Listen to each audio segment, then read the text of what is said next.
शरद पूर्णिमा का दिन है। चंपा चमेली आदि के पुष्प खिले हुए हैं। मंद मंद सुगंध वायु चल रही है यमुना जी की लहरों को स्पर्श करते हुए। भगवान अपीता रात्रि शरदोत्फुल्ल मल्लिका वीक्षरन्तुं मनश्चक्रे योगमायामुपाश्रिता।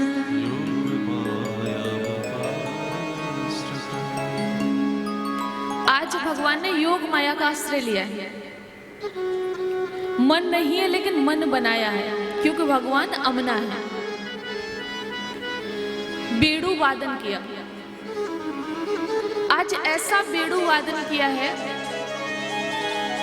कि जब गोपियों ने जो मंद मंद सुगंध वायु को स्पर्श जब किया,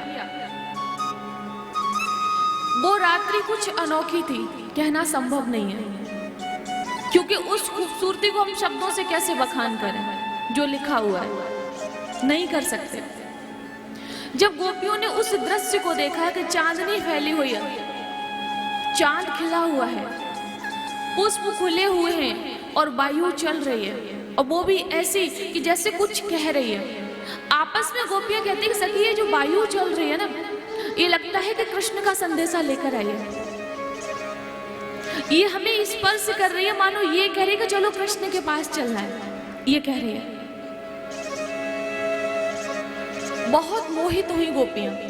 इतने में क्या हुआ कि भगवान बंसी वादन करने लगे, और जो मुरली की तान गोपियों के पड़ी कान, सब भूल गई वो आन मान सम्मान, भाग उठी कृष्ण की ओर। जो गोपी बेड़ू वादन सुन रही है, मुरली की तान को सुन रही है, जिधर से आवाज आ रही है उधर ही जा रही है। श्री सुखदेव जी लिख रहे हैं, लिम्पन्त्या प्रमर्जन्तोन्य अंजन्त्या काष्ठलोचने। उस समय गोपियां कोई काजल लगा रही थी, कोई श्रृंगार कर रही थी, कोई कुछ कर रही, कोई कुछ कर रही। जो जिस स्थिति में थी वो वैसे ही भाग खड़ी हुई।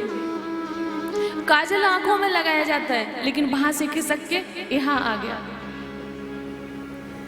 लाली अधरों पे लगाई जाती है, लेकिन यहाँ से खिसक के इधर पहुंची, क्योंकि वो उसमें खो गई।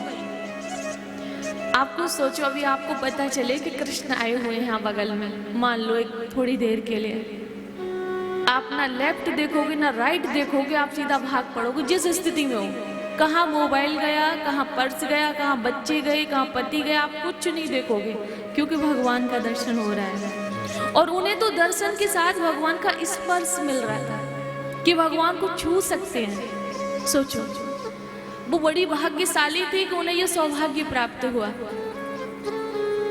और मुझे लगता है कि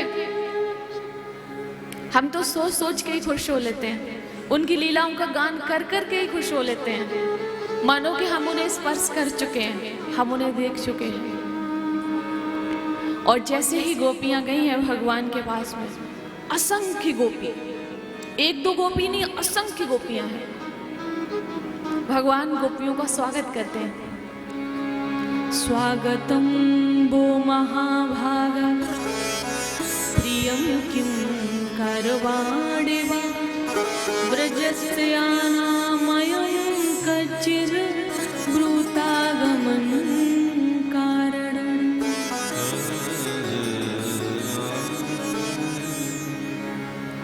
भगवान ने गोपियों से कहा कि गोपियों क्यों आई हो? स्वागतम वो महाभागा, आपका स्वागत है, लेकिन दूसरा जो शब्द बोला उसमें क्या, क्यों आई हो?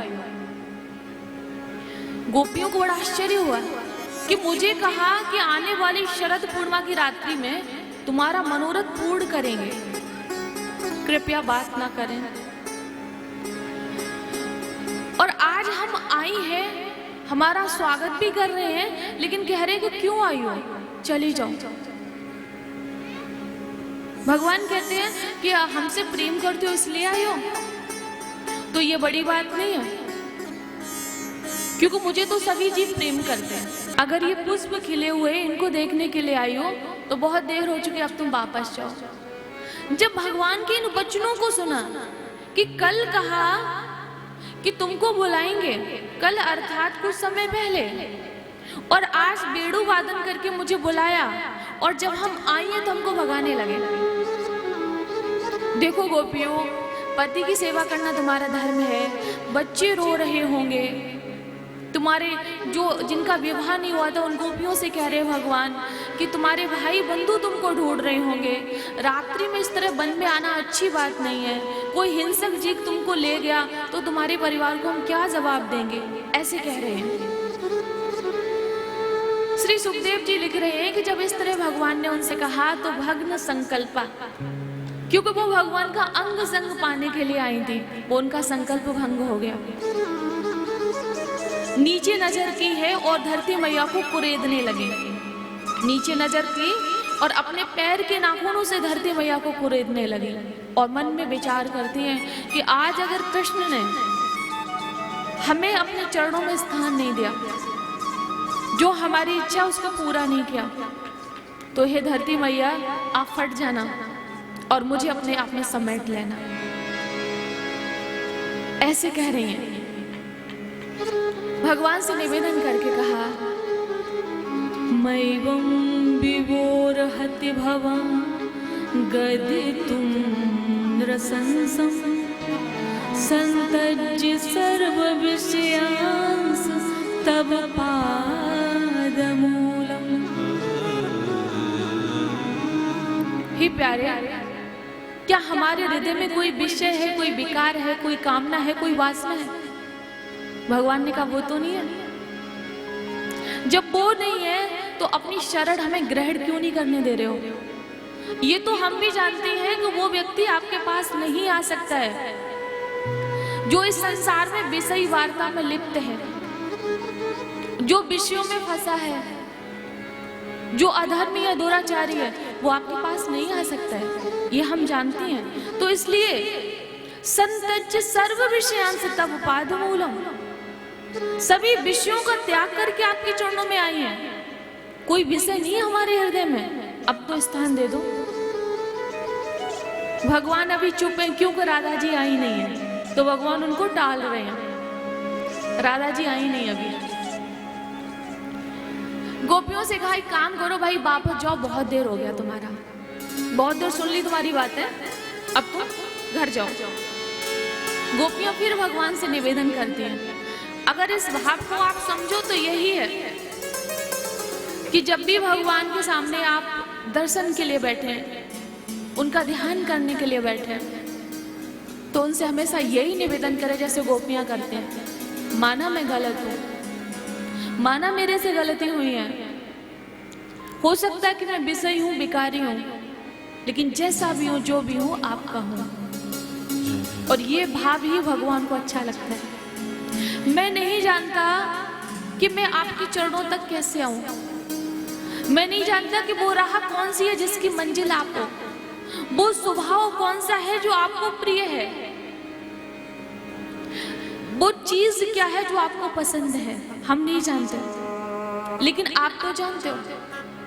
आप ऐसी कृपा करें कि जो जो आपको पसंद है वो हमें मालूम हो जाए, और मेरे चित्त की ऐसी वृत्ति हो जाए कि जो आपको प्रिय है वो हम करने लग जाएं। भगवान से ये निवेदन रोज करो, एक दिन तो जरूर सुनेंगे। गोपियों ने रोज भगवान से उनकी पूजा की और रोज भगवान को मांगा, और जब जब भगवान को मिली तो एक ही बात कहती थी कि आपके दर्शन करना चाहते हैं, आपको देखना चाहते हैं, हम आपसे आपको चाहते हैं, इसके अतिरिक्त हम कुछ नहीं चाहते। गोपियों ने यही कहा, भगवान से कह रही हैं, चित्तम सुखेन भवत पाह्यतं ग्रहेषु यन्निर्विशतयुत्करा बपिग्रह्य कृते पादौ पदं न चलत् स्तव पादमूलाद् यामा कथं व्रजमतु करवाम किं वा। गोपियों ने भगवान से एक प्रार्थना किया कि प्यारे हम जाए तो ब्रज में, अब आप इतनी देर से भगा रहे हो तो चले तो जाएंगे, लेकिन हमारे पैर नहीं चल रहे ब्रज की ओर। पता नहीं क्या हुआ है कि पैर चल ही नहीं रहे हैं। तो भगवान ने कहा कि हम योग माया के द्वारा तुमको भेज देंगे, तुमको चलना नहीं पड़ेगा, बस तुम हाँ करो हम भेज देंगे। तो गोपियों ने कहा हम चले तो जाएंगे प्यारे, जब आपको देखा नहीं था, आपसे मुझे प्रेम हुआ नहीं था, तो घर के काम में हमारा मन लग रहा था, घर के काम धंधों में हमारा मन लग रहा था, हम पति की सेवा कर पा रहे थे, बच्चों की सेवा कर पा रहे थे, लेकिन जब से आपको देखा, आपसे प्रेम किया है, तब से ये पलकें भी गिरती है ना, तो हमको लगता है कि युग बीत गए आपके दर्शन करने में। त्रुटिर्युगायते त्वाम अपश्यताम, हमें ऐसा लगता है। और अगर आप कह रहे हो कि हम भेज देंगे तो हम चले तो जाएंगे, लेकिन करवा में किम्बा, चली तो हम जाएंगे लेकिन हम जाके करेंगे क्या, मुझे ये बता दो। मन तो लगता नहीं, मन आपके पास है तो तन घर पे जाके काम करेगा नहीं। अभी तक राधा जी आई नहीं है, तो भगवान बहाना बनाए जा रहे हैं कि देखा राधा जी का आगमन हो गया। जैसे ही आगमन हुआ है तो रास विहार शुरू हुआ, और जैसे ही रास विहार का शुभारंभ हुआ, भगवान गोपियों के साथ नृत्य करने लगे। कोई गोपी थक जाती है तो भगवान चरण दबाने लगे, क्योंकि भगवान मान सम्मान में सम होते हैं। भगवान नहीं चाहते कि तुम मेरी सेवा करो, भगवान कहते मुझे सेवा का मौका दो, लेकिन सेवा लायक हम बने तो। बहुत सी ऐसी कथाएं हैं जहां भगवान ने सेवा की है। जैसे ही भगवान उनकी सेवा करने लगे तो गोपियों में थोड़ा सा मद आ गया, थोड़ा सा उनको लगा कि मतलब त्रिभुवन पति, अखिल कोटि ब्रह्मांड के नायक हमारी सेवा कर रहे हैं। तो आज गोपियों को जैसे ही अभिमान हुआ, जैसे ही अभिमान हुआ तो भगवान अदृश्य हो गए। भगवान का कोई कितना भी बड़ा प्रेमी भक्त हो, लेकिन अगर अभिमान करता है तो भगवान उसके आसपास कभी हो नहीं सकते। हाँ, ये सच्चाई है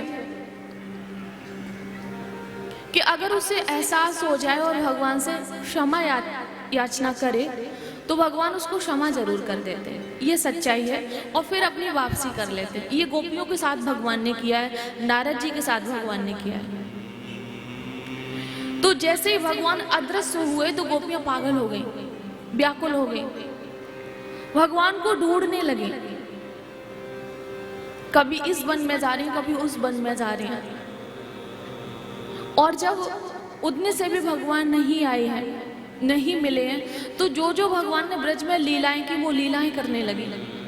अर्थात उनकी जो बुद्धि थी वो जा चुकी थी, सच में वो पागल हो चुके थे कि जिनके साथ अभी खेल रहे थे, अभी नृत्य कर रहे थे, जो मेरे आसपास थे, वो गए कहाँ, समझ ही नहीं पा रही कि हमसे गलती क्या हुई। यही तो हमारे जीवन में होता है कि जब ईश्वर की कृपा होने लगती है ना, कल कहा था तो हम कलाकार बन के अभिमान करने लग जाते हैं, ईश्वर की कृपा का अनुभव नहीं करते हैं। और जब हमें अभिमान होता है तो भगवान वहां से दूर हो जाते हैं और वहीं से विनाश की घड़ी शुरू हो जाती है, जो हम कभी समझ ही नहीं पाते हैं। तो आज गोपियों ने रुदन किया और रोती हुई आगे बढ़ी है, तो राधा जी को बेहोश पाया। थोड़ी सी अचेत अवस्था से राधा जी वापस आई हैं, तो गोपियों से कहा कि प्यारे, जब तुम लोगों के पास से आए थे तो हमको साथ लेकर, मैंने भी कुछ ऐसा कह दिया तो वो मुझे भी छोड़ के यहीं चले गए। अब हम लोग एक काम करते हैं, जहां जो वस्तु खोई होती है ना वहीं ढूंढते हैं। तो सभी गोपियों को लेकर राधा जी यमुना किनारे आई हैं, क्यों अभी तो वन वन में भटक रही थी ना, ढूंढ रही थी।